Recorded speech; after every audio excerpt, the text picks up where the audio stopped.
দুই বিদেশি হত্যার পেছনে বিএনপির ষড়যন্ত্র আছে বলে মনে করছে আওয়ামী লীগ এবং গতকাল প্রধানমন্ত্রী অভিযোগ করেছেন লন্ডনে বসে দেশের বিরুদ্ধে চক্রান্ত করছে খালেদা জিয়া। অন্যদিকে বিএনপি বলছে সরকার বিএনপিকে নিয়ে অপপ্রচার করছে। জাতীয় ইস্যুতেও কেন বড় দুটি রাজনৈতিক দল ঐকমত্যে আসতে পারে না, এসব নিয়ে আজকে আমাদের বাংলাদেশ এখন আমাদের এখানে আজকে আলোচনার জন্য আমরা তিনজন অতিথিকে ডেকেছি। আপনাদেরকে স্বাগত জানাচ্ছি। আমি মাহমুদা মমিতা। আমাদের সাথে রয়েছেন চ্যানেলের বার্তা সম্পাদক জাহিদ নেওয়াজ খান জুয়েল এবং সে সাথে রয়েছেন জগন্নাথ বিশ্ববিদ্যালয়ের গণযোগাযোগ এবং সাংবাদিকতা বিভাগের সহযোগী অধ্যাপক রাজীব মীর এবং সেই সাথে রয়েছেন বাংলাদেশ ছাত্র ইউনিয়নের সাবেক সভাপতি শরীফুজ্জামান শরীফ। আপনাদের সবাইকে স্বাগত জানাচ্ছি। যেটি বলছিলাম আসলে শুরুতেই যে এই যে বিদেশি হত্যা নিয়ে এই অবস্থা চলছে এবং প্রধানমন্ত্রী এবং সরকারের শীর্ষ পর্যায় থেকে যে ধরনের কথা বলা হয়েছে, এটি কি দায়িত্বশীল বক্তব্য কিনা বা তথ্যভিত্তিক বক্তব্য কিনা নাকি এটি রাজনৈতিক বক্তব্য বলে মনে করছেন? আমি শুরুতেই জলিলের কাছে যেতে চাই। যদি তথ্যভিত্তিক কিনা বা মানে রাজনৈতিক বক্তব্য কিনা, এটা তো মানে ওইভাবে আমাদের পক্ষে বলা মুশকিল, যেহেতু শীর্ষ পর্যায় থেকে বলা হচ্ছে। হ্যাঁ, যেহেতু শীর্ষ পর্যায় থেকে বলা হচ্ছে, সো আমরা এটা বিশ্বাস করতে চাই বা আমরা মানে এটাই হওয়া উচিত। যখন প্রাইম মিনিস্টার কোনো একটা বিষয় নিয়ে কথা বলেন, অবশ্যই তার কাছে তথ্য থাকে বলে বলছেন, সেটা আমাদের বিশ্বাস। এবং সেই তথ্য থাকার প্রেক্ষিতে যদি উনি যে বক্তব্যটা দিচ্ছেন, এরপরে যে প্রশ্নটা আসছে যে স্পেকুলেটিভ কিনা, যে রাজনৈতিক বিষয় কিনা।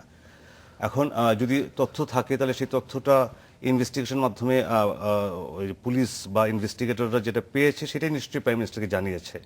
তো সেই জানানোর প্রেক্ষিতে অ্যাকশনটা কি?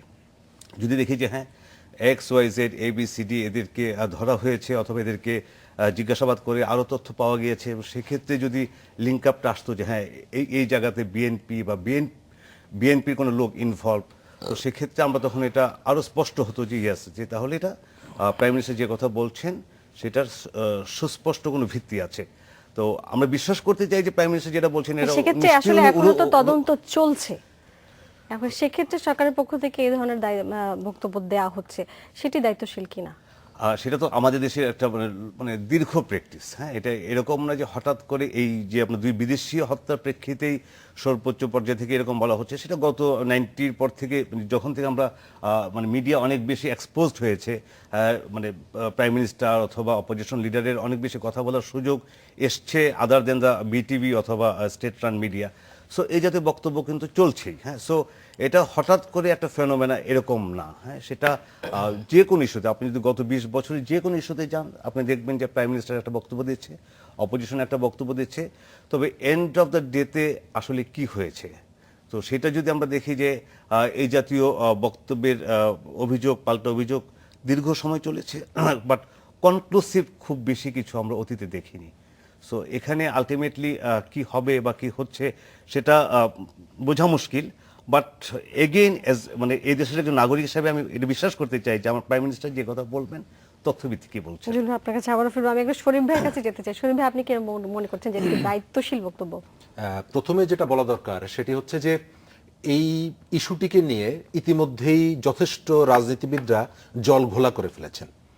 এই বিষয়টির সঙ্গে বাংলাদেশের জনগণের, বাংলাদেশের ভাবমূর্তির, বাংলাদেশের আভ্যন্তরীণ নিরাপত্তা অনেকগুলো বিষয় জড়িত থাকার পরেও যেটা লক্ষ্য করা যাচ্ছে যে বাংলাদেশের দুটো বড় দল, তারা এই বিষয়গুলোকে তাদের দলের সুবিধা কিভাবে নেওয়া যায় সেদিকে তারা নিয়ে যাচ্ছে। আপনি লক্ষ্য করবেন যে আপনি যে প্রসঙ্গ থেকে শুরু করলেন যে আমাদের প্রধানমন্ত্রী যে কথাটি বলেছেন, আমরা কিন্তু এর আগে তার জাতিসংঘের সাধারণ পরিষদে জঙ্গিবাদের বিরুদ্ধে তার যে বক্তব্য সেটি কিন্তু খুবই প্রশংসনীয় একটি বক্তব্য এবং আমরা বিভিন্ন জায়গা থেকে সেটিকে অ্যাপ্রিসিয়েট করেছি। আজকে সরকারের কাজ হচ্ছে এই ঘটনার সাথে যারা জড়িত তাদেরকে খুঁজে বের করা। এখন সেটি বের করার জন্য তদন্ত হচ্ছে, কিন্তু হঠাৎ করে এখানে যদি বলে ফেলা হয় যে অমুক বাইরে বসে এই কাজটি করছে, তাহলে একটু আগেও আমরা টেলিভিশনের ব্রেকিং নিউজে দেখলাম যে সর্বশেষ পিডিবির যে চেয়ারম্যান, তাকে যে হত্যা করা হয়েছে, সেই হত্যাকাণ্ডের অভিযুক্ত হিসেবে একজনকে টাঙ্গাইল থেকে গ্রেপ্তার করা হয়েছে, বাকিদেরকে গ্রেপ্তারের অভিযান চলছে। তাহলে যে এই যে ঘটনাগুলো, অথবা গতকালকের যে পত্রপত্রিকায় এসেছে যে এই ঘটনার সাথে পুলিশ তদন্ত করে অনেক দূর এগিয়েছে এবং কয়েকজনকে সন্দেহের তালিকায় রেখেছে এবং তাদের গতিবিধি পর্যবেক্ষণ করছে।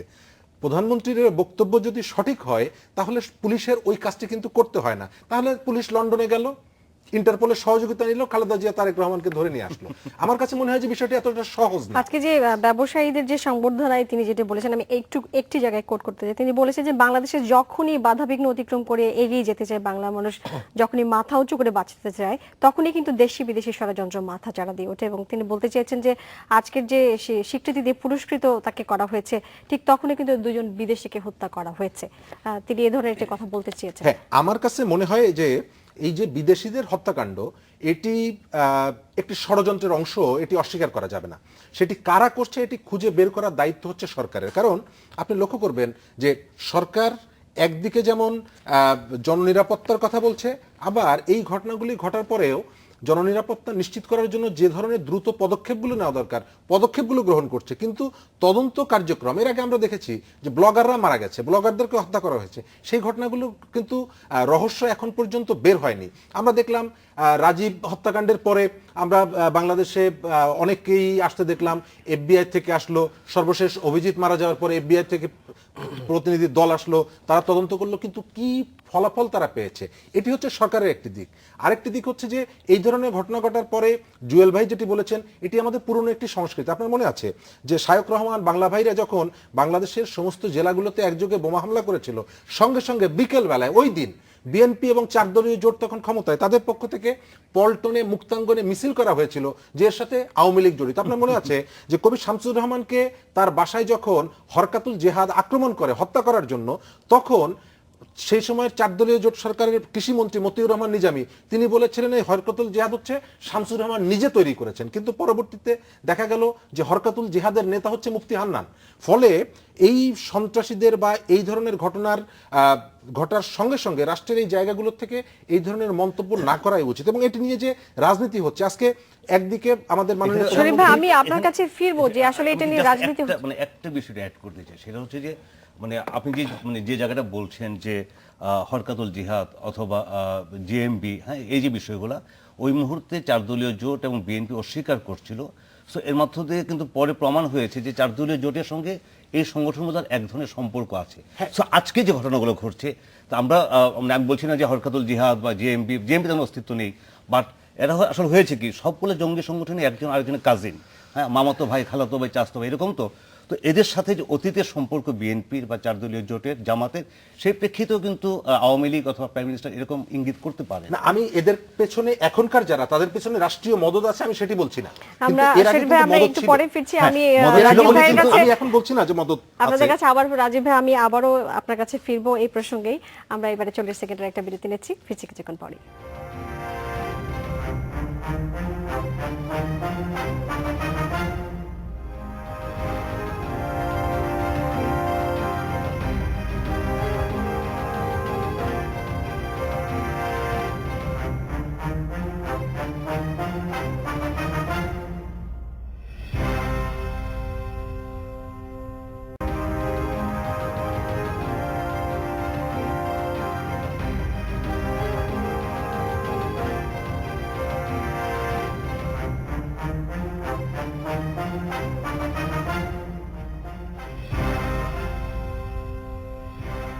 আমরা 40 সেকেন্ডের বিরতি নিয়ে ফিরলাম, আমরা আবারও ফিরে যাচ্ছি আলোচনায়। এবারে আমি যেতে চাই রাজীব মীর ভাই আপনার কাছে। যেটি শরীফ ভাই বলছিলেন উনি বলছিলেন যে রাজনৈতিক আলোচনার দিকে আসলে এটি ধাবিত হতে পারে, আপনি কি মনে করছেন? আসলে এই বক্তব্য দেওয়ার আগে আমার একটু ভূমিকা দেওয়ার প্রয়োজন আছে। সেটা হচ্ছে যে গণতান্ত্রিক অবস্থা বা গণতান্ত্রিক অবস্থান একটা দেশের বা রাষ্ট্রে টিকে থাকার জন্য সেখানে সরকারি দল এবং বিরোধী দলের থাকতে হয়। এবং স্বভাবগতভাবেই যেহেতু এই এক ধরনের অভিযোগ আসছে যে এর জন্য কারা দায়ী, এবং আপনি প্রশ্ন করেছেন এবং সেখানে একজন আমরা 3 জনের সেই অর্থে রাজনীতিবিদ নই, কাজে এই প্রশ্নের উত্তরটা কিন্তু একজন রাজনীতিবিদের দেওয়ার কথা ছিল। কিন্তু আমাদের দুর্ভাগ্য যে কোনো কারণেই হোক, বাংলাদেশের এই বিএনপি এবং আওয়ামী লীগের রাজনীতির প্রেক্ষাপটে বিএনপি যে কোনো কারণে হোক আজকে অনুপস্থিত, এবং রাষ্ট্রে অনুপস্থিত, টকশোতে অনুপস্থিত, রাজনীতিতেও প্রায় অনুপস্থিত। সেই জায়গায় এখন দুর্ভাগ্যবশত আমাদেরকেই সরকারের প্রগতিশীলতার সবকিছুর মধ্যে জীবনযাত্রা অব্যাহত রেখে আবার সরকারের সমালোচনা করতে হচ্ছে। সেই জায়গায় হয়তো বিএনপির অবস্থানে আমাদের বিভিন্ন সময় কথা বলতে হয় যেহেতু তারা উপস্থিত নেই, সেটা একটা গণতন্ত্রের কিন্তু একটা সংকট, এবং এটা দেশের জন্য একটা মারাত্মক সংকট যে একটা দেশের সরকারি দল এবং বিরোধী দল পাশাপাশি আপনি নেই। কি মনে করছেন এখন যে প্রেক্ষাপট তৈরি হয়েছে বিদেশি হত্যা নিয়ে, সেক্ষেত্রে এটি কি আসলে আলোচনা কি অন্যান্য সব ঘটনার মতো, যেটা আসলে বড় দুই দলের যে কাদা ছোড়াছুড়ি হয়, এখন কি সেটা আসলে রাজনৈতিক দিকেই যাচ্ছে নাকি, যেহেতু একটা আন্তর্জাতিক ইস্যু হিসেবে তৈরি হয়েছে, এখন নিরাপত্তার ঝুঁকি আসলে সরকারও কিন্তু একেবারেই ভাবছেন না যে তা না? বাংলাদেশের জন্য নিরাপত্তা ঝুঁকির যেটা বললেন সেটা তো শাহবাগ হওয়ার পর থেকেই নানানভাবে ব্লগার হত্যা থেকে শুরু হয়েছে, এবং সেখানে যুদ্ধাপরাধীর বিচারকে কেন্দ্র করে সারা দেশে সংকট তৈরি করেছে।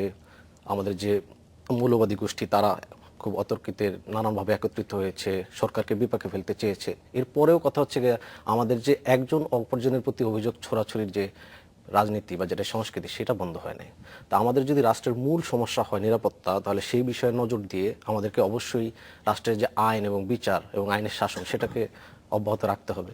তা আপনি যদি বলেন যে এখন আমরা সরকারি দল বলতেই পারে, এটা স্বাভাবিক যে সে ইম্পোজ করে দেবে, যে বিরোধী দল এটা করেছে, কাজে তার প্রতি একটা দায়িত্ব বাড়াবে। যেমন আজকে তাই হয়েছে, প্রধানমন্ত্রী বলার সাথে সাথেই হান্নান শাহ এবং অন্যান্যরা তারা বলেছেন যে না, তাহলে প্রধানমন্ত্রীকে এনে পুলিশ জিজ্ঞাসাবাদ করুক, এক ধরনের কথা। এটা বাস্তবে তো সম্ভব না প্রধানমন্ত্রীকে এনে জিজ্ঞাসাবাদ করা, বা বিএনপি নেত্রী এখন আছেন বিদেশে, যদি সে করেছে এটা বিদেশে থেকে, তাকেও এনে জিজ্ঞাসাবাদ করা আসলে সম্ভব না। বাংলাদেশ সরকারের পক্ষ থেকে কিন্তু বলা হচ্ছে, স্বরাষ্ট্রমন্ত্রী এবং পররাষ্ট্রমন্ত্রী বলেছেন যে বাংলাদেশে আসলে নিরাপত্তা ঝুঁকি নেই, নিরাপত্তা নিয়ে কোনো ঘাটতি নেই। এটা আসলে আমাদের সরকার এবং বিরোধী দল যার যার অবস্থানে, যার যার সুবিধা মতো সময়ে তারা তাদের অবস্থান পাল্টে ফেলেন বাংলাদেশে, এবং তারা তাদের মতো করে কথা বলেন, এবং নিজস্ব স্বার্থে সম্পূর্ণ সাদা চোখে যেটা দেখা যায় সেটাও তারা উল্টে ফেলেন। ধরেন আপনি যদি বলেন যে এখন জাহিদ ভাই বলেছিলেন যে স্বাভাবিকভাবেই ধরে নেওয়া যায় যে 4 দলীয় ঐক্য যেটার সাথেই আজকে এটার সাথে জড়িত, কিন্তু আমি যদি বলি যে এই সময় আমরা দেখেছি যে রামুতে যে হামলা হয়েছে, সে রামুর হামলায় আওয়ামী লীগ বিএনপি জামাত একসাথে হামলা করেছিল, তো সেটাও তো একটা সাম্প্রদায়িক হামলা ছিল। তাহলে সেখানে যদি আওয়ামী লীগ বিএনপি জামাত আমি থাকতে আপনার পারে। কাছে ফিরবো, আমি একটু জুয়েল ভাইয়ের কাছে যেতে চাই। জুয়েল ভাই,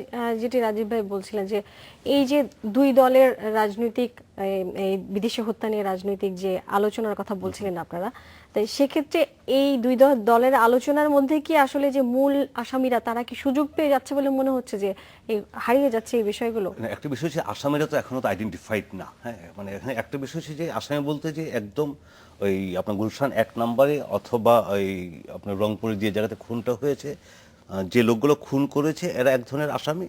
আবার এটা তো যেটা শরীফ শুরুতেই বললো যে অবশ্যই আপনার যে প্রশ্নের প্রেক্ষিতে যে একটা ডিপ রুটেড ষড়যন্ত্রের অংশ হিসাবে। সো আসামি বলতে এখানে আপনার মানে আপনার পক্ষ আছে কয়েক রকম। একটা হচ্ছে সরাসরি এক্সিকিউশনের আসামি, এটা যারা আপনার প্ল্যান করেছে ওরা আসামি, এবং এদেরকে যারা মানে আমি যেটি বলছি, সত্যিকার অর্থে যদি এটা জঙ্গি হামলা হয়ে থাকে, সেক্ষেত্রে জঙ্গিবাদ কোনোভাবে উস্কে যাচ্ছে কিনা? জঙ্গিবাদ আপনি যদি রেজিস্ট করতে চান তো সেটা তো আর উস্কে যাওয়ার বিষয় না। আপনি রাজীব যেটা বলছিল যে একটা বিষয় যে আপনার প্রশ্নে যে দেশ আপনার সিকিউরিটি থ্রেটেন্ড কিনা। হ্যাঁ, এখন হয়েছে কি, আপনি ধরেন যে টুইন টাওয়ার তো অ্যাটাক হয়েছে, বা অস্ট্রেলিয়াতে আমরা দেখলাম যে পুলিশ হেডকোয়ার্টারের সামনে অ্যাটাক হয়েছে। সো অ্যাটাক হওয়া এক জিনিস, আর সেই অ্যাটাক হওয়ার পরের আপনি কি অ্যাকশন যাচ্ছেন, অথবা যেন অ্যাটাক কেউ মানে রাষ্ট্রকে তো দেখাতে হবে, ধরেন দুইটা কেসতে ধরে দেখাতে হবে যে অভিজিৎকে মারছে। তাহলে আপনি যদি কোনোবারই ধরে দেখাতে আমাকে না পারেন, তাহলে আমি কেন আপনার কথা বিশ্বাস করতে যাব? সেটা আমি মনে করবো যে একটা পলিটিক্যাল বয়ান, যে আপনার সমস্যাটা। হ্যাঁ, সমস্যা হচ্ছে এখানে দেখেন আজকেও কিন্তু আপনি কি একমত? ওনারা বলছেন পলিটিক্যাল বয়ান, আপনি কি মনে আমি করেন? তো সেটাই দেখতে পাচ্ছি যে মনে করবো যে একটা পলিটিক্যাল বয়ান, যে আপনার সমস্যাটা। হ্যাঁ, সমস্যা হচ্ছে এখানে দেখেন আজকেও কিন্তু আপনি কি একমত? ওনারা বলছেন পলিটিক্যাল বয়ান, আপনি কি মনে আমি করেন? তো সেটাই দেখতে পাচ্ছি যে এইখানে রাষ্ট্রের যে দায়িত্ব, সেই দায়িত্বটি রাষ্ট্র সঠিকভাবে পালন করতে পারছে না। কয়েকজন ব্লগার হত্যাকাণ্ড, তার আগে আপনার মনে আছে যে এটি জুয়েল ভাইদের টেলিভিশন চ্যানেলে একজন ইসলামী অনুষ্ঠান করতেন, তাকেও হত্যাকাণ্ডে প্রায় 1 বছর অতিক্রান্ত হয়েছে। এবং অনেকগুলো হত্যাকাণ্ডের মোটিভ, অনেকগুলো হত্যাকাণ্ডের সামগ্রিক অবস্থা যদি আপনি বিবেচনা করেন, প্রায় একই রকম।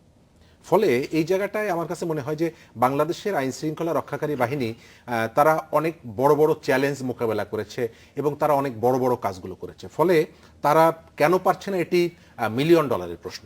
আমার মনে হয় যে তাদেরকে যদি স্বাধীনভাবে আপনি কাজ করতে দেন, তাহলে এই কাজটি করবে। কিন্তু সে স্বাধীনভাবে কাজ করতে দেওয়ার ক্ষেত্রে প্রধান যে প্রতিবন্ধকতা তৈরি হয়, সেটি হচ্ছে যে রাজনৈতিক হস্তক্ষেপ। আজকে আমি শুরুতেই যেটি বললাম, যেটি নিয়ে পাল্টাপাল্টি বক্তব্য হচ্ছে। প্রধানমন্ত্রী জাতিসংঘে আহ্বান জানালেন, এখানে এসে তার যে বক্তব্য সেটির সাথে মিলছে না। আবার আপনি লক্ষ্য করেন যে বিএনপির পক্ষ থেকে বলা হচ্ছে যে তারা এই কাজটিতে সরকারকে সহযোগিতা করতে চায়। আপনি যদি বিএনপির এখানে কেউ থাকলে আলোচনাটা ভালো হতো, তাদের কাছে জিজ্ঞেস করতাম যে যাদের বিরুদ্ধে, যারা ঢাকার রাস্তায় আমরা সবাই তালেবান, বাংলা হবে আফগান এই স্লোগান যারা দিয়েছিল, তারা কিন্তু বিএনপির জোটের সাথে আছে। আপনার মনে আছে চট্টগ্রামের লালখান মসজিদে যেখানে বোমা হামলায় কয়েকজন মাদ্রাসা ছাত্র মারা গেল, এবং সেই যে ব্যক্তি, সেই ব্যক্তিটি কিন্তু 20 দলীয় জোটের মধ্যে আছে, মুফতি ইজহারুল ইসলাম। ফলে আপনি একদিকে জঙ্গিদেরকে সাথে রাখবেন, আবার জঙ্গিবাদ বিরোধী সরকারের উদ্যোগে আপনি সহায়তা করবেন। এই যে বিপরীত শরীফ ভাই, আমরা আবারও ফিরবো কিছুক্ষণ পরে। আমার আরেকটি প্রশ্ন থাকবে যে সরকার আসলে যে আন্তর্জাতিকভাবে এই বিষয়টি, তো নিরাপত্তা ঝুঁকি আসলে এখন একটি আন্তর্জাতিক ইস্যুতে চলে গেছে আমাদের এই দেশের বিষয়টি। তো এই বিষয়ে আসলে আমাদের দেশ বা আমাদের দেশের সরকার আসলে এটিকে কিভাবে অ্যাড্রেস করছে সেই বিষয়ে আপনাদের কাছ থেকে আমি জানতে চাইবো। এবার আরেকটা বিরতি নিচ্ছি, ফিরছি কিছুক্ষণ পরে।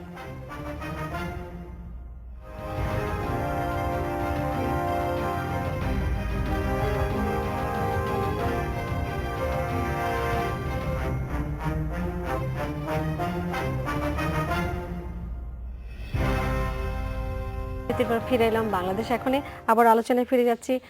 যে বিষয়টি বলছিলাম যে আসলে সরকার এটাকে কিভাবে অ্যাড্রেস করছে, যেহেতু দেখেন বেশ নিরাপত্তা ঝুঁকির কথা বলা হচ্ছে যে বাংলাদেশে কোনো নিরাপত্তা ঝুঁকি নেই আসলে আন্তর্জাতিকভাবে যেভাবে বলা হচ্ছে। আমরা যদি দু একটা উদাহরণ দিই, যে সিদ্ধিরগঞ্জ থেকে বেশ কিছু প্রকৌশলী তারা চলে গেছেন সফর বাতিল করে। তারপর রাজশাহীতে একটি গবেষক দল যাবার কথা ছিল, পর্যটকরা এখন আসলে ঠিকভাবে আসছেন না। সবকিছু মিলে আবার আন্তর্জাতিকভাবে অস্ট্রেলিয়া আসলো না, সাউথ আফ্রিকার নারী ক্রিকেট দল আসলো না, এবং অনূর্ধ্ব যে 19 বিশ্বকাপ সেটি নিয়েও আসলে অনিশ্চয়তা ছিল। আজকে একটা সিদ্ধান্ত হয়েছে। তো সবকিছু মিলে যে আসলে সরকার কতটুকু অ্যাড্রেস করছে এই বিষয়টিকে? একটা বিষয় হচ্ছে অ্যাড্রেস করার, আপনি যেটা বলছেন যে বিদেশিদের সামনে দেশকে প্রজেক্ট করার যে অ্যাড্রেস করার, আমি জানতে চাইছি এর মধ্যে কোনো লুকোচুরি আছে কিনা। আর আরেকটা বিষয় হচ্ছে যে এই জাতীয় যেসব ক্রাইম ঘটেছে সেই ক্রাইমগুলোকে কিভাবে তারা ইয়ে করবে, এই অ্যাড্রেস করা মানে বলতে যে আপনি কিভাবে এই আসামিদেরকে বিচারের মুখোমুখি করবে। এখন মানে বারবার একই বিষয় যে যদি আপনি বলেন যে দেশের ন্যাশনাল সিকিউরিটি তো থ্রেটেন না, যে প্রশ্নটা আসতেছে যে মানুষের জীবনযাত্রার ক্ষেত্রে কোনো রকমের নিরাপত্তাহীনতা বোধ আছে কিনা। ওকে ফাইন, আপনি যদি দেখেন যে 25-28 সেপ্টেম্বর যে ঘটনা ঘটলো, তারপর থেকে বাংলাদেশের মানুষের জীবনযাত্রার মধ্যে কোনো রকম কোনো পরিবর্তন বা কোনো প্রভাব কিন্তু নেই। কারণ হচ্ছে যে এই আমাদের 2 সপ্তাহ আগে যেরকম জীবনযাত্রা ছিল একই রকম জীবনযাত্রা আছে। আগে যেরকম মানুষের ভয়হীনভাবে রাস্তায় বের হতো, এখন একইভাবে ভয়হীনভাবে রাস্তায় বের হচ্ছে। বরং আপনি যদি দেখেন 2014 সালে যখন যে বিশ্বকাপের প্রসঙ্গ আনলেন, T20 ওয়ার্ল্ড কাপ হয়েছিল বাংলাদেশে, ওই সময়ের বা তার আগের সময়টা ছিল আরো ভয়ঙ্কর। আজকে আমরা যখন বলছি যে আইএস অথবা আপনি জঙ্গিবাদের যে বিষয়গুলো আসতেছে, যেভাবে আসছে, কিন্তু ওই সময়তে এর চেয়ে অনেক বেশি হিনিয়াস ওয়েতে কিন্তু মানুষের উপর অ্যাটাক হয়েছে, বাসে আগুন দেওয়া হয়েছে, পুড়িয়ে দেওয়া হয়েছে। আমাদের বার্ন ইউনিটে বেশ মানে 100 রোগী একসঙ্গে ট্রিটমেন্ট ছিল।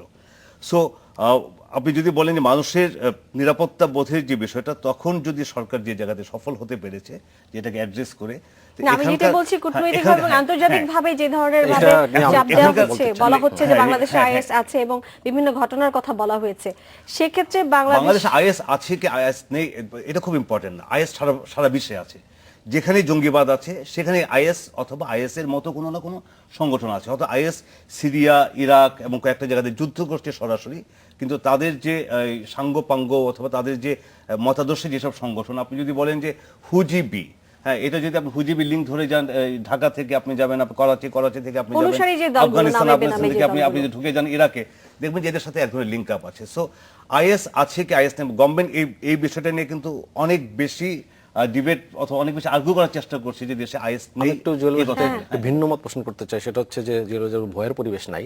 আমার মনে হয় যে সেটা ঠিক না, কারণ একটা আতঙ্কের পরিবেশ, ভয়ের পরিবেশ তো অবশ্যই বাংলাদেশে এই সব কারণে বিরাজ করছে। সাধারণ মানুষের মধ্যে নানান কারণই আছে, অনেকের মধ্যে অনেক কারণই করছে। কারণ এটা তো শুধু এরকম না যে আজকে 2টা বিদেশি মারা হলো, এর আগে ব্লগারদের মারা হয়েছে, পরপর নানান ধরনের কিন্তু হত্যার মোটিভ এবং হত্যার ধরন কিন্তু চেঞ্জ হয়ে যাচ্ছে, এবং সেটা বলা হচ্ছে যে একটা পলিটিক্যাল পারপাসে করা হচ্ছে। কিন্তু আমার কথা হচ্ছে বাংলাদেশ আইএস আছে কিনা এই প্রশ্ন যদি আপনি বলেন, তা আমি বলবো যে আইএস আছে কি নাই তার চেয়ে গোয়েন্দা তথ্য অনুযায়ী যুক্তরাজ্য যখন বাংলাদেশের 2 বিদেশিকে হত্যা করা হলো তার আগেই তথ্য দিয়েছিল, সেই তথ্যের ভিত্তিতেই কিন্তু তারা বলছে যে এটা শোয়েব ভাই বলেছিল যে একটা ষড়যন্ত্রের আবহ কিন্তু আমরা আছি।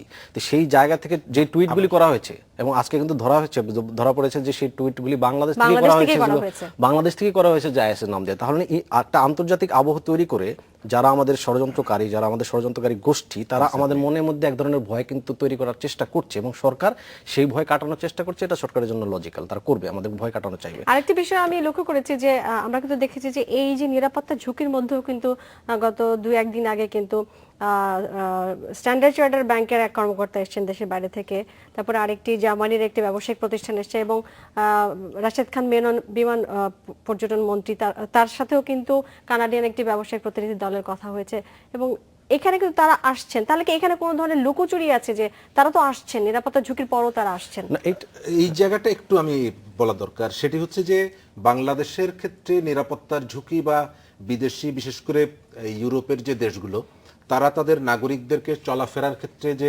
সাবধানতা অবলম্বনের কথা বলছে, এটি শুধু বাংলাদেশের জন্য না, এই ধরনের সাবধানতা অবলম্বনের জন্য নিজেদের দেশের ক্ষেত্রে ভারতের বলছে। ক্ষেত্রে আরো প্রায় 12-14টা দেশের মানে ক্ষেত্রে ইউকে না, আজকে কিন্তু তার আপনারা যদি দেশের দেখে ক্ষেত্রে থাকেন বলে, 12টি দেশ তার কিন্তু দেশের জঙ্গি অনুরোধ হামলার করেছে আশঙ্কা। বাংলাদেশকে এই নিরাপত্তা বাড়ানোর কথা বলে এবং তারা কিন্তু ক্রমাগত চিঠি দিয়েছে, একাধিকবার তারা চিঠি দিয়ে জানিয়েছেন এবং কয়েকটি স্কুলেও কিন্তু আসলে নিরাপত্তা চাওয়া হয়েছে। তো সেক্ষেত্রে আসলে এই ঝুঁকিটা কিভাবে দেখছেন? এই জায়গাটা আমার কাছে যেটা মনে হয় যে যখন একটা দুঃখজনক ঘটনা ঘটে তখন মানুষের ভিতরে কতগুলো আতঙ্ক বা নিরাপত্তাহীনতার পরিস্থিতি তৈরি করে। ফলে পরপর দুটো ঘটনা এবং ঢাকা শহরের গুলশানের মতন একটি জায়গায় তারপরে এতদিন পার হয়ে গেল। আমার যেটা ধারণা যে সরকার খুবই সর্বোচ্চ শক্তি দিয়ে এই ঘটনার পেছনে কারা জড়িত তাদেরকে খুঁজে বের করার চেষ্টা করছে, কিন্তু তারপরেও রাষ্ট্রের সমস্ত মেকানিজমকে এখানে কাজে লাগানোর পরেও যেহেতু বের করতে এখন পর্যন্ত পারেনি, ফলে বিষয়টি পেছনে হয়তো শক্তিশালী কোনো একটি গোষ্ঠী জড়িত এবং এই শক্তিশালী গোষ্ঠীটি অন্য যে কোনো মানুষের নিরাপত্তাকে বিঘ্নিত করতে পারে, এই আশঙ্কাটি মানুষের মধ্যে ওঠাই স্বাভাবিক। দ্বিতীয়ত না, হচ্ছে সেক্ষেত্রে বাংলাদেশের যে ভাবমূর্তি আন্তর্জাতিকভাবে ক্ষুণ্ণ হওয়ার কথা বলছে, সেই বিষয়টি আসলে কি ঝুঁকির মুখে? বাংলাদেশের ভাবমূর্তি বা আমরা কি আমাদের ভাবমূর্তি যদি ক্ষুণ্ণ হয়ে থাকে তাহলে আমরা কি আমাদের ভাবমূর্তি ফিরে পাবো?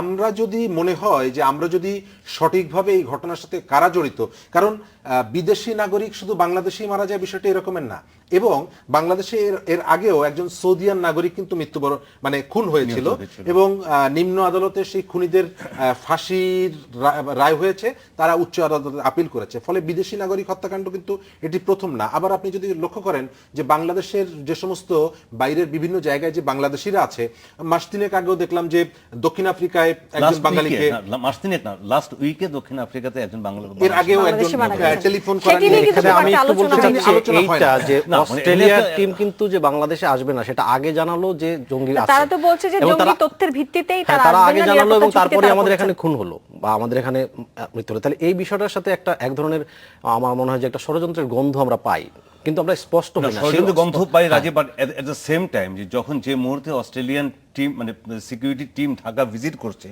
এবং যুক্তরাষ্ট্র কিন্তু বলেছে যে বাংলাদেশে যদি আইএস এর তৎপরতা থেকে থাকে তারা আমাদেরকে সহযোগিতা করতে রাজি। এবং অস্ট্রেলিয়ান অ্যালার্টে মানে স্পেসিফিক্যালি গুলশান বনানী বাড়িধারার কথা বলা ছিল যে অস্ট্রেলিয়ান ইন্টারেস্টের উপর অ্যাটাক হবে এই অঞ্চলে। হ্যাঁ, এবং এটা নিয়ে কিন্তু আমাদের এক ধরনের মানে মানুষের মধ্যে একটু হাসাহাসির বিষয় ছিল যে গুলশান বনানী বাড়িধারা হচ্ছে মোস্ট সিকিউর প্লেস, এটা আমাদের। এবং সেখানে কিন্তু এখন আরো আমার প্রশ্ন হচ্ছে ওই মুহূর্তে যুক্তরাষ্ট্র যখন যে মুহূর্তে ওই টিমটা ছিল, আমরা এখন দেখছি যে মোটর ব্যাগ দিয়ে তারা মহড়া দিচ্ছে, এটা করছে সেটা করছে, ওই দিন তো অ্যাটলিস্ট ওদেরকে দেখানোর প্রতিদিন জন্য কিন্তু SWAT কিন্তু ওখানে টহল দিচ্ছে। ওই তো মহড়া হলো তো মানে সেটা এখন দিচ্ছে কেন? আগে থেকে যখন ওরা অভিযোগ করলো তখন থেকে দেওয়া হলো না এবং গুরুত্ব দেওয়া হলো না। আমরা গুরুত্ব দিতে পারি না বা দিয়েছি সেটা ভিন্ন বিষয়। আসলে সরকার এটাতে গুরুত্ব দিচ্ছে কি দিচ্ছে না বা কিভাবে অ্যাড্রেস করছে এই বিষয়ে আমরা আবারও ফিরবো। এবার আরেকটা বিরতি নিচ্ছি, আমাদের সাথেই থাকুন।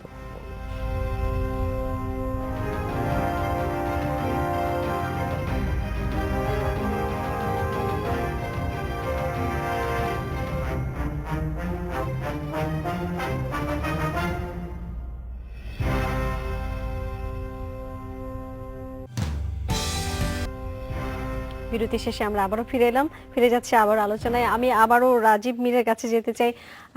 এই যে নিরাপত্তা ঝুঁকি নিয়ে আন্তর্জাতিকভাবে যখন বাংলাদেশকে নিয়ে এত আলোচনা হচ্ছে, তখন কি আপনি মনে করেন না যে বাংলাদেশের যে রাজনৈতিক বড় দুটি দল রয়েছে তাদের যে আলোচনা বা সমালোচনা সবকিছু মিলে তাদের সেটাতে একটু লাগাম টেনে ধরা উচিত? এই বিষয়ে বলার আগে একটু বলতে চাই আমি, সেটা হচ্ছে যে বাংলাদেশে আওয়ামী লীগ এখন যে ক্ষমতা আছে খুব দেশের স্বার্থে। শক্তিশালী একটা সরকার আছে, সেখানে দেশের অনেক উন্নয়নের কথা বলা হচ্ছে এবং আসলে উন্নয়ন হয়েছে, এবং সেই সাথে সরকার কিন্তু জঙ্গিবাদ দমনও প্রায় সফলই বলা চলে। তো সেই দিক থেকে মার্কিন যুক্তরাষ্ট্র, আমি এই উন্নয়নের চেয়েও আওয়ামী লীগ সরকারের একটা বড় জায়গাকে আপনি অ্যাড্রেস করতে চাই, সেটা হচ্ছে তার সাহস। সেটা হচ্ছে বিশ্বব্যাংকের সাথে যখন দর কষাকষি হয় পদ্মা সেতু নিয়ে, তখন তাকে না করে দেওয়ার মতো সাহস এই সরকার দেখিয়েছে। সেই জায়গাতে আবার জিএসপি প্রশ্ন যখন আমি মার্কিন যুক্তরাষ্ট্রের সাথে একটা বিষয় আসছে, তখনও কিন্তু না করে দেওয়ার সাহস করেছে। তো আমরা জানি, পরোক্ষভাবে হলেও জানি যে মার্কিন যুক্তরাষ্ট্রই বিভিন্ন দেশে যে আইএস সৃষ্টি করেছে, পরোক্ষভাবে আমরা যেটা বুঝতে পারি। এবং এই এখন যে আন্তর্জাতিকভাবে রাশিয়া এবং মার্কিন যুক্তরাষ্ট্রের বোমা হামলার মধ্যে দিয়ে এটা আরেকটা স্পষ্ট হয়েছে। তো সেই হিসেবে বাংলাদেশে যদি আপনি বলেন যে আইএস আছে, তাহলে মার্কিন যুক্তরাষ্ট্রের আপনি ইন্টারেস্ট যেটা আছে। বলছিলেন সেটা যদি ষড়যন্ত্র হয়ে থাকে, জি। তাহলে সেই ষড়যন্ত্র মোকাবিলা করার মতো বাংলাদেশের সেই ক্ষমতা আছে কিনা? আমি মনে করি এই এখন যে বৈশ্বিক রাষ্ট্রীয় ব্যবস্থা, আমরা কোনো সময় ভাবি নাই যে রাশিয়া এরকম শক্তি নিয়ে আগে এগিয়ে যাবে, সেখানে চায়না তার সাথে হাত ধরে যাবে, এটা এই মুহূর্তে আমরা ভাবিনি। আমরা পাকিস্তান আফগানিস্তানের যে ভবিষ্যৎ দেখেছি, বাংলাদেশে আসলে যদি এই ষড়যন্ত্র, যদি আপনি বলে থাকেন যে এই ধরনের কোনো ষড়যন্ত্র হয়ে থাকে, সেক্ষেত্রে এই ষড়যন্ত্র বাংলাদেশে কোনো প্রভাব ফেলবে কিনা? জুয়েল ভাই, আপনার কাছে জানতে চাই। প্রথম বিষয় হচ্ছে, এটা হচ্ছে খুবই একটা মানে আর কি, ওই যে কি বলে, ইউটোপীয় বিষয়। হ্যাঁ, যে রাজীব যেটা ভাবছে যে আইএস যদি থেকে থাকে তাহলে এখানে আমেরিকান ইন্টারেস্টে সেটা হয়েছে, বিষয়টা এরকম না। হ্যাঁ, গ্লোবাল আমি যদি জিও পলিটিক্স দেখি, জঙ্গিবাদের উত্থানের সঙ্গে অ্যান্টি সোভিয়েত রেজিমের উত্থান, এবং সেক্ষেত্রে আফগানিস্তান, প্রথম আফগানিস্তান, তারপরে ইরাক, এবং এখন সিরিয়া, ওইরকম একটা বিষয় আছে। বাট বিষয়টা এরকম না যে বাংলাদেশে যদি একজন বা 10 জন বা 100 জন আইএস থাকে, তার সাথে মার্কিন যুক্তরাষ্ট্রের জিও পলিটিক্যাল ইন্টারেস্টের সাথে এরকম সম্পর্ক আছে, এত বড় বিষয় না। আর যে মানে মূল বিষয়টা যেটা হচ্ছে যে আমরা যদি ইয়েটা দেখি যে বাংলাদেশের আগে যেটা বলছিলাম যে সেফটি এবং সিকিউরিটির যে বিষয়টা বাংলাদেশের মানুষের, সেক্ষেত্রে আমি আগেও বলছি, এখনো বলছি যে সেক্ষেত্রে খুব বড় চেঞ্জ হয় নাই। বাট যে সমস্যাটা হচ্ছে যে ইউরোপিয়ানরা, আমেরিকানরা, ওদের মধ্যে একজন এপ্রিহেনশন ঢুকে যাওয়ার যথেষ্ট কারণ আছে। যে প্রথম সেটার প্রভাবও কিন্তু পড়েছে, কারণ পর্যটন খাতের কথা বলেছেন রাশেদ খান মেনন বলেছেন, এবং ব্যবসায়িক ক্ষেত্রেও কিন্তু বাংলাদেশে অনেকটা প্রভাব পড়েছে এর মধ্যে। সেটা কি আমাদেরকে ক্ষতিগ্রস্ত করছে কিনা এই নিরাপত্তা ঝুঁকি? সেটা তো অবশ্যই, মানে ক্ষতিগ্রস্ত তো অবশ্যই করবে। যে আমার যদি এরকম একটা ইমেজ থাকে অন্য দেশের কাছে যে তুমি বাংলাদেশে গেলে এরকম একাধিক বিদেশি নাগরিক নিহত হয়েছে, তোমার ক্ষেত্রেও লাইফ অ্যাট স্টেক হতে পারে, অথবা কোথাও জঙ্গি হামলা যে কোনো জায়গায় হতে পারে। বাট যদি এই ইমেজটা থাকে এই দেশে যাওয়াটাই তোমার জন্য রিস্কি, তাহলে সেটা অবশ্যই আমার অর্থনীতি বলি, আমার বিজনেস বলি, সব কিছু নেগেটিভ ইমপ্যাক্ট ফেলবে। আপনি ওই প্রসঙ্গটা যদি আসেন যে বাংলাদেশ এই সমস্যাটা একা মোকাবেলা করতে পারবে কিনা, আমাদের জানা আছে যে বাংলাদেশ, আমি যেটা বলেছি যে যদি এটি ষড়যন্ত্রই হয়ে থাকে, সেক্ষেত্রে বাংলাদেশ আসলে কতটুকু সক্ষম মোকাবেলা করতে? বাংলাদেশের সেই সক্ষমতা আছে কিনা? বাংলাদেশের বিরুদ্ধে অনেক বড় বড় ষড়যন্ত্র বাংলাদেশ মোকাবেলা করেছে। মহান মুক্তিযুদ্ধের সময়ে সবথেকে বড় যে শক্তিটি ছিল মার্কিন যুক্তরাষ্ট্র, তারা কিন্তু বাংলাদেশের স্বার্থের বিপক্ষে দাঁড়িয়েছে, এবং পৃথিবীর একটি শক্তিশালী সেনাবাহিনীর বিরুদ্ধে বাংলাদেশের মানুষ কিন্তু লড়াই করেছে। ফলে এই জায়গাটায় এই ধরনের বিপদ মোকাবেলার জন্য আমরা যদি আমাদের জনগণের শক্তিকে যদি আমরা কাজে লাগাতে পারি, আমাদের রাজনৈতিক হানাহানিকে এবং এই বিষয়গুলোকে রাজনৈতিক স্বার্থে ব্যবহার না করে বৃহত্তর স্বার্থ, জাতীয় স্বার্থকে যদি আমরা প্রাধান্য দিই, তাহলে এই সমস্যাগুলো সমাধান করা সম্ভব। একই সঙ্গে শুধুমাত্র এই বিষয়টির মধ্যেই আমরা যত সীমাবদ্ধ না থাকি, আমাদের জনজীবনের আরো অনেকগুলো সংকট রয়েছে। জুয়েল ভাই, আমি শরীফ ভাই যেটা আপনি বলছেন, ঠিক আছে, ওই আপনি যে বললেন যে ষড়যন্ত্রের যে বিষয়টা, আপনি যে কোনো ঘটনার একটা কিন্তু মোটিভ থাকে। হ্যাঁ, সো এখানে যদি বিদেশি নিহত হয়ে থাকে, অথবা এখানে যদি একটা জঙ্গি হামলা হয়, এটা নিশ্চয়ই একটা আপনার মোটিভ থাকবে। তো সেই মোটিভটা আমি মনে করি না যে এটা বাংলাদেশ বিরোধী ষড়যন্ত্র, এটা সরকার বিরোধী ষড়যন্ত্র, যে এই সরকারকে আপনি ডিস্টেবিলাইজ করতে হবে। এখন আপনি আসেন 1, 2, 3 করেন যে এই সরকারকে ডিস্টেবিলাইজ কে করতে চাইতে পারে। একদম প্রথম আসবে আগামী কাল এই সাকা চৌধুরী বা মুজাহিদের যে রিভিউ পিটিশন হওয়ার কথা, 1 মাসের মধ্যে সরকারের শীর্ষ পর্যায়ে থেকে এরকম কথা বলাও হয়েছে যে এই যুদ্ধাপরাধীদের বিচার রোধে আসলে এই ধরনের কার্যকলাপ চালানো হচ্ছে, এর মধ্যে দাবি করা হচ্ছে। এটা কিন্তু সাধারণ মানুষের কাণ্ডজ্ঞানই তাই বলে যে প্রথম সাসপেক্ট ওরাই হবে। আপনার সেকেন্ড আসেন, আজকে 21 আগস্টের গ্রেনেড হামলার মামলার বিচার হচ্ছে, আজকেও তার হিয়ারিং ছিল। সো এই মামলারও কিন্তু কার্যক্রম কিন্তু খুব দ্রুত আগাচ্ছে। আজকে বোধহয় 169 বা 161 নাম্বার সাক্ষীর আপনার সাক্ষ্য গ্রহণ হয়েছে, ইসাক আলী খান পান্না। আপনি যদি এটা দেখেন, এই যে বিভিন্ন রকম অতীতের এবং 21 আগস্টের গ্রেনেড হামলা কিন্তু এক ধরনের জঙ্গি হামলা, এটা হুজি করেছে, যার সাথে ওই সময়কার সরকারের একটা অংশ, ওই প্রত্যক্ষভাবে সময়কার জড়িত ছিল। ইন্টেলিজেন্সের একটা অংশ, ওই সময়কার পুলিশ বাহিনীর একটা অংশ, সামরিক বাহিনীর একটা অংশ। So it was a big big thing. আর সেই জায়গা থেকেও ওই জায়গা থেকে যদি আপনি দেখেন আমি যে আরেকটা এখনকার বিষয় আপনাকে বিষয়গুলো একটু বলতে চাচ্ছি, সেটা হচ্ছে যে আমাদের যে এই মুহূর্তে ক্রিকেটে কিন্তু বাংলাদেশে একটা আন্তর্জাতিক ভাবমূর্তি তৈরি হয়েছে, ক্রিকেটে বাংলাদেশের ছেলেরা অনেক ভালো করছে। সেই জায়গা থেকে এবং সেটার প্রমাণও বাংলাদেশ দিয়েছে। নিয়ে আমরা সারা বিশ্বে আমাদের ক্রিকেট কিন্তু চলে গেছে সেই জায়গা থেকে। কিন্তু এখন যদি এরকম আসা যাওয়া বন্ধ হয়ে যায়, সেই জায়গাটা কিন্তু একটা শঙ্কার জায়গা। আমি সেই সেটাই জায়গাটা বলছি যে সেই জায়গাটা কাটিয়ে আন্তর্জাতিকভাবে ওঠা। বাংলাদেশের যে ভাবমূর্তি বা বাংলাদেশের যে সম্পর্ক, কূটনৈতিক সম্পর্ক বা সার্বিক যে সম্পর্ক, সেটি কি ক্ষতিগ্রস্ত হচ্ছে কিনা? ক্ষতিগ্রস্ত হওয়ার পরেও কিন্তু বাংলাদেশের যেটা জুয়েল ভাই বলেছেন এবং শরীফ ভাই বলেছেন, আমি মনে করি একটা জায়গা থেকে সম্ভব। ধরেন শাহবাগে যখন আন্দোলন হয়, যুদ্ধাপরাধীদের বিচার চাওয়া হয়, তখনও কিন্তু আন্তর্জাতিক সম্প্রদায়ের ষড়যন্ত্র ছিল, সরাসরি সরকারকে প্রেসার করার চেষ্টা চলেছিল। সরকার তো সেটা অতিক্রম করেছে।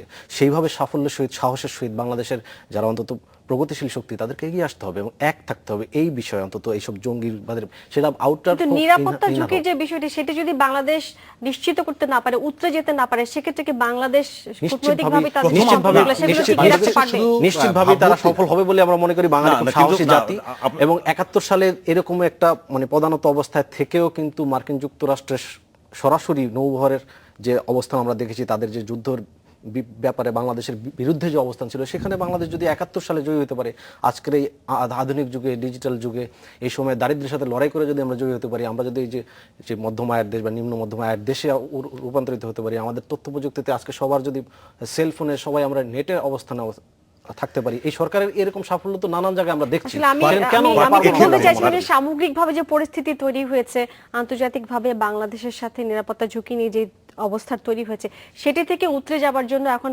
সরকারের ভূমিকা কি হবে, সেই বিষয়ে আপনাদের কাছে আবার আসবো। এবারে আরেকটা বিরতি নিচ্ছি কিছুক্ষণ পরেই।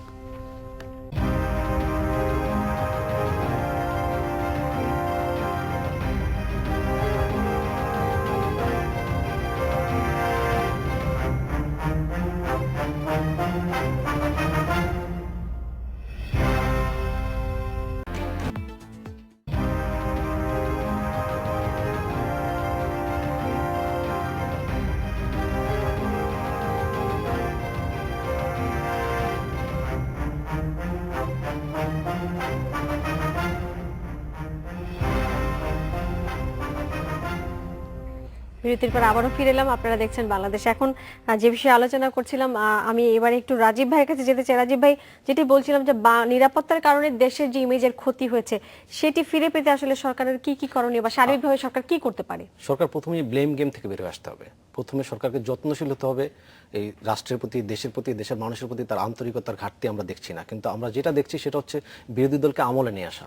কারণ একটা দেশের সরকার যখন চালাবে, সরকারকে অবশ্যই বিরোধী দলকে আমলে নিয়ে আসতে হবে। এখানে কেন জানি সবসময় একটা ব্লেম গেমের কালচার তৈরি হয়েছে। মির্জা ফখরুলও কিন্তু তার বিবৃতিতে বলেছে যে জাতীয় ঐক্যের বিষয়টি মাথায় রেখে সরকার এখন কাজ আমার করা এটা উচিত। খুবই জরুরি মনে হচ্ছে। যদিও এটা বিরোধী দল বলে থাকে খুব ভালো কথা, কিন্তু বিএনপি এটা বলেই খালাস হয়ে যায়। এটা হচ্ছে আরেক ধরনের সমস্যা, সেটা হচ্ছে সেও কিন্তু পলিটিক্যাল বয়ান দেয় এবং সে তার এই জায়গা থেকে আন্তরিকভাবে এগিয়ে আসে না। আমার মনে হয় সরকার এবং বিরোধী দলকে একদম সুস্পষ্টভাবে এই ব্যাপারে এগিয়ে আসা উচিত, একটা দূরদর্শী চিন্তা থেকে যে বাংলাদেশ ভবিষ্যতে কোথায় যাবে। আজকে হয়তো রাজনৈতিক গেমে কেউ কার মতো অবস্থান ঠিক করে নেবে, কিন্তু সেখানে দূরদর্শী চিন্তা করলে অবশ্যই সরকারি দল, বিরোধী দলের আপনি কি মনে করেন যে বিএনপির আসলে অবস্থান এখন কি হওয়া উচিত?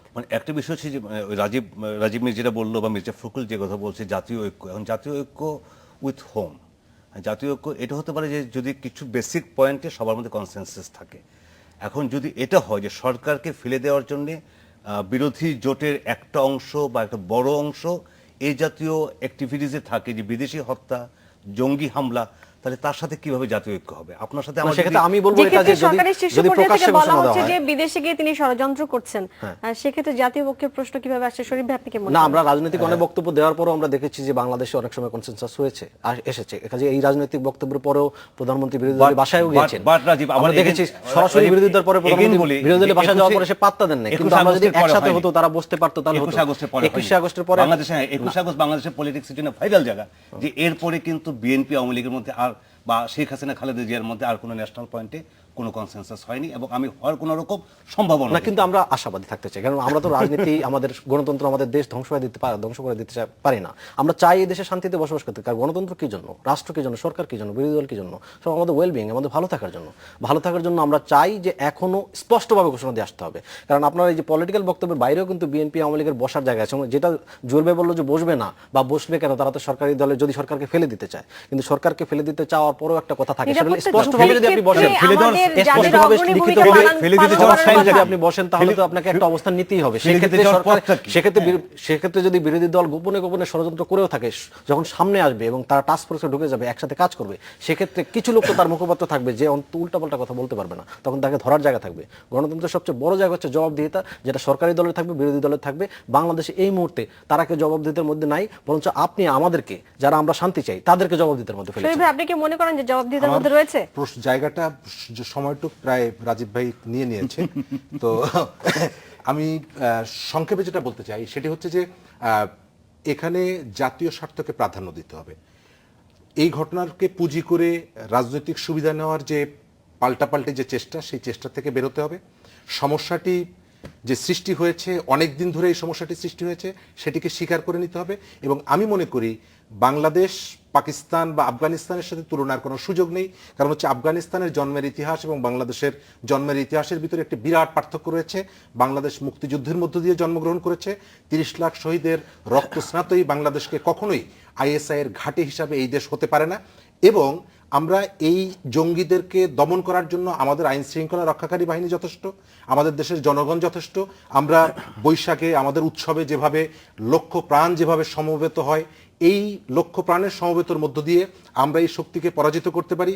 এখানে এফবিআই এর দরকার নেই, কারণ এফবিআই কে আমরা বিভিন্ন সময় দেখেছি যে নিরাপত্তা দেবার জন্য যে পুলিশ এবং গোয়েন্দা রয়েছে, তারা কি এটি মোকাবেলা করতে অবশ্যই সক্ষম। আমরা দেখেছি যে সরকার বিভিন্ন সময়ে বিরোধী দল বা অন্যান্য শক্তিকে বা অন্যান্য অপরাধীকে বা যে কোনো সময় অপরাধীকে সরকার কাল বিলম্ব করছে না। আমাদের দেশ থেকে কেন? কিন্তু আপনি দেখবেন সরকারের অভ্যন্তরীণ জায়গা একটা সংস্কারের দরকার আছে। অভ্যন্তরীণ জায়গা দরকার নেই। ভাই একটু বলে নি আমি 1 মিনিট। সেটা হচ্ছে ধরেন মঞ্জুরুল লিটন যে সাংসদ একটা ছেলেকে গুলি করলো, তাকে ধরতে সরকার কালক্ষেপণ করছে। এটা কি সরকার পারে না? খালি সরকারকে ইনস্ট্যান্স করতে হবে। এই যে ধরতে দেরি করছে, এটা কিন্তু আমাদের জন্য ওই জঙ্গি ধরার ক্ষেত্রে সরকারের মনোভাবকে মনে হচ্ছে যে দেরি করছে। সরকারকে আইনি অস্পষ্টতা সরকার তৈরি করেছে। এটা এমন না যে দীর্ঘদিন পর্যন্ত শেখ পালা আছে, সরকার দেখছে না, সরকার অন্যান্য অপরাধীকে, বিরোধী দলকে সহসা ধরে ফেলছে, একে কেন পারছে না? তো এইটার ক্ষেত্রে সরকার যদি ইনস্ট্যান্স উদাহরণ আমার সামনে তৈরি করতে না পারে, সরকারের প্রতি আমার সংশয় তৈরি হয় বই কি। এই জায়গাটা থেকে বড় একটি উদাহরণ আমাদের সামনে আছে, সেটি হচ্ছে আপনি যদি আন্তর্জাতিক শান্তিরক্ষী বাহিনীতে আমরা কোথায়, আমাদের বাংলাদেশের পুলিশ সেনাবাহিনীর সদস্যরা কোথায় যাচ্ছে, যে সমস্ত অঞ্চলগুলো দুর্যোগ পীড়িত, যে সমস্ত অঞ্চলগুলো সন্ত্রাস কবলিত, গৃহযুদ্ধে বিপর্যস্ত, সেখানে শান্তি প্রতিষ্ঠার ক্ষেত্রে সবথেকে বড় ভূমিকা পালন করছে এই দেশের মানুষ। আমি জাতীয় পর্যায়ে বাদ দিলাম, আন্তর্জাতিক পর্যায়ে এই ক্ষেত্রে সংক্ষেপে ছোট্ট করে এখন সরকারের ঠিক কি করণীয়?